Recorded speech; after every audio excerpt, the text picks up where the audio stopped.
Just picture this. In the middle of a screaming, bloody, panic-stricken crowd, there's one guy who stands out, not because he's the strongest or the smartest, but because there's something in his eyes. A flicker, a breath. That's player 456, Gi-hun. The man who somehow still had a beating heart when everyone else had turned to stone. In the twisted, candy-colored nightmare of Squid Game, Gi-hun became a symbol of humanity. The guy who hesitated before pulling the trigger, who shared food, who cried for the fallen. An unlikely hero. But what if I told you that off camera, the story gets a bit darker? What if Gi-hun wasn't exactly the good guy we love to root for? Let's rewind that tape a bit. Gi-hun was born in 1974 in a humble neighborhood of Seoul. His childhood was made of worn-out slippers, street games, and running wild with his best friend, Sang-woo. The two would battle it out in Squid Game like it was the world championship. Just kids. But life, well, life doesn't go easy on those who dream too much. Years later, Gi-hun becomes a factory worker. No luxuries, but it's a path. Steady job, end-of-the-month paycheck. A normal life, until the factory shuts down, and with it, his stability goes down the drain. Protests, rage, and then the first emotional gut punch. While Gi-hun is out on the streets fighting for his rights and those of his co-workers, his daughter is born. Ji-young enters the world without her dad by her side. Sounds like just a small detail, right? But maybe it's fate leaving a warning. Gi-hun would always be in the wrong place at the wrong time. The marriage falls apart. Eun-ji drifts away. And what's left? Addiction. The once idealistic man starts betting on horses like he's running from himself. And the money? Gone. His elderly mother's. A woman still working herself to the bone to keep the house standing. And him? He steals her bank card without a second thought, empties the account and throws it all at rotten dreams dressed in shiny lies. Pretty grim, huh? The truth is, even before the deadly games, Gi-hun was already trapped in a self-destructive loop. Not with guns or creepy killer dolls, but with choices. Choices that left deep scars on the people who loved him the most. That doesn't erase the moments of compassion he showed inside the game, of course, but it reveals something crucial. Maybe Gi-hun was never just a hero. Maybe he's a mirror of what happens when the world crushes someone to the brink, and that someone still tries, somehow, to stay human. The marriage, unsurprisingly, didn't survive. Eun-ji had simply had enough of being the only adult in the relationship. She was exhausted from sharing a home with a man who couldn't even show up to be a father, let alone a partner. When she finalized the divorce,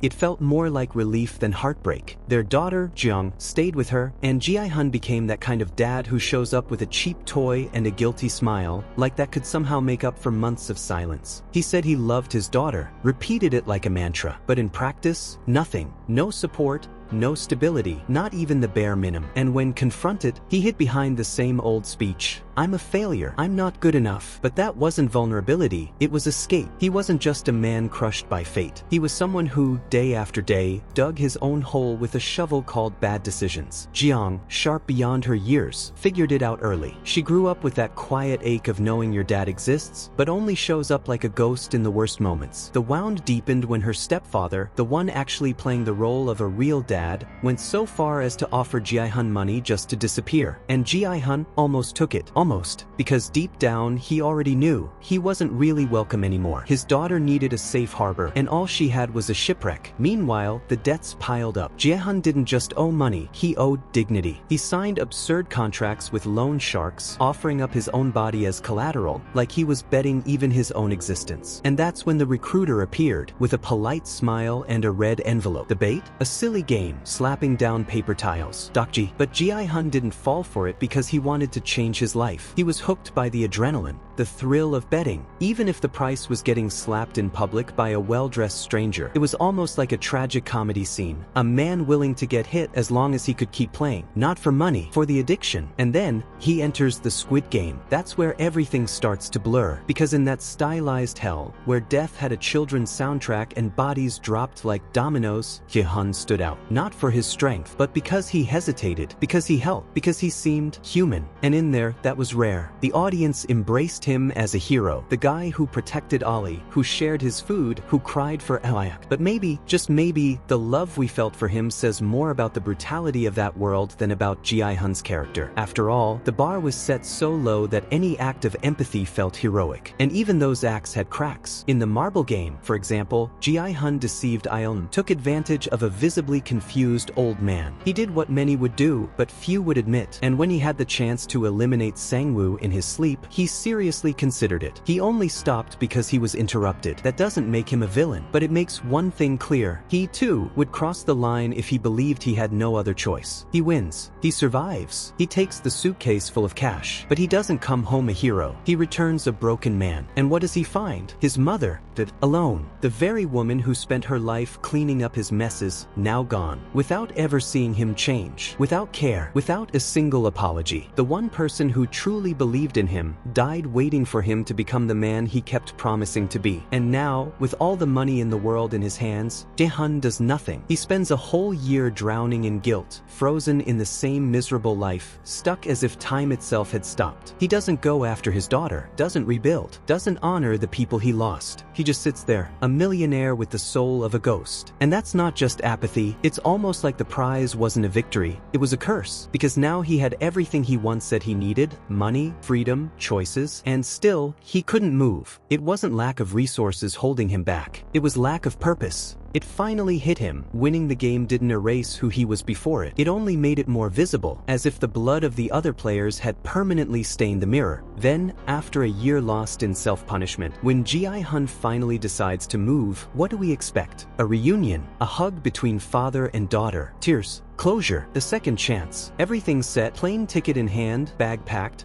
boarding gate blinking like a final call for redemption. But then he stops. He stares at the phone. He hears a mysterious voice, and he turns back. Gi-hun turns his back. Literally, he does a full turn at the airport and walks away from everything, including his daughter, to pursue a new purpose, trying to bring down the Squid Game. At first, that decision feels epic, almost cinematic. But in reality, it's a massive red flag. Because what he chose in that moment wasn't justice. It was escape. Escape from facing his daughter, from apologizing, from rebuilding bridges. He traded a real chance to be a father for an impossible, almost suicidal mission to take down a system he doesn't even fully understand. And that's where he truly loses himself. In the following years, Gi-hun becomes practically a detective, obsessed, living in the shadows, investigating, following leads, chasing down the recruiter like he's some kind of personal nemesis. Meanwhile, on the other side of the world, Ji-young keeps growing. Alone, distant, and more convinced that her father is nothing but a faint memory. Just a name on a birth certificate. Nothing more. And you know what hurts? When she confirms it herself to the frontman. She says it bluntly, her dad was never there. Not before, not after, not now. And that hits like a punch to the gut, because at that point, there's no pretending anymore. Gi-hun wasn't trying. He made a choice not to. By season 2, the mask finally shatters. He returns to the battlefield, but this time with a new mindset. He's no longer the kind-hearted player. Now he's a leader, an infiltrator. He wants to start an uprising, a revolution, and he almost pulls it off. But when the plan falls apart, he does what he's always done. He blames others. He points the finger at Dae-ho, saying he forgot the ammunition, that he ruined everything. But deep down, Gi-hun knows. He knows it was him who riled people up, who sold them hope, who led the charge. And when it all collapsed, he couldn't handle the fallout. Worse, he let that guilt morph into something even darker. He killed Dae-ho. Yes, the same Gi-hun who once hesitated in the face of violence now pulled the trigger with his own hands. And it wasn't self-defense. It was an execution. Cold. Calculated. He could have run. He could have joined the group hiding, resisting in peace. But instead, he chose the hunters. He picked the side that plays dirty, and in that choice, he sealed his fate. Dae-ho's death wasn't just another casualty in the game. It was the point of no return. The moment when the old Gi-hun, the one trying to hold on to a shred of humanity, was buried under guilt, failure, and the fury of a man who couldn't stand feeling powerless. And the worst part? Even he doesn't seem to recognize himself anymore. Then comes one of the darkest moments in his entire journey. The frontman hands him a dagger, cold, metallic, sharp, like the choices he's about to face. Gi-hun grips it firmly. He looks at the remaining players, and for a few seconds, he actually considers it. He thinks about killing them all, ending it quickly. One slash, maybe two, and it's over. Mission accomplished. It wasn't just about strategy, it was anger, frustration, exhaustion from constantly losing, from watching good people die. And sure, some of them might have deserved it, but it would have been an execution, a massacre, justified only by despair. The line separating human Gi-hun from war machine Gi-hun was down to a thread, and that thread almost snapped, until he saw something, Esibayak, or at least, a memory of her, a flicker, a glance, as if her presence, even if imaginary, held his hand and whispered, "You can still come back. You can still be someone." It was that moment, that silent gesture of memory, that saved him, and the others, from an irreversible turn. That's when he makes another choice. A promise. He promises to care for the baby born inside that nightmare. A request from player 222, one of the few who, even surrounded by death, could still see a future. And Gi-hun, broken, lost, almost unrecognizable, clings to that promise like it's the last anchor to his own humanity. From that point on, everything revolves around the child. He protects, defends, risks everything. And in the end, he sacrifices himself, gives up his own life like a final scream against the system. As if to say, we're not pawns.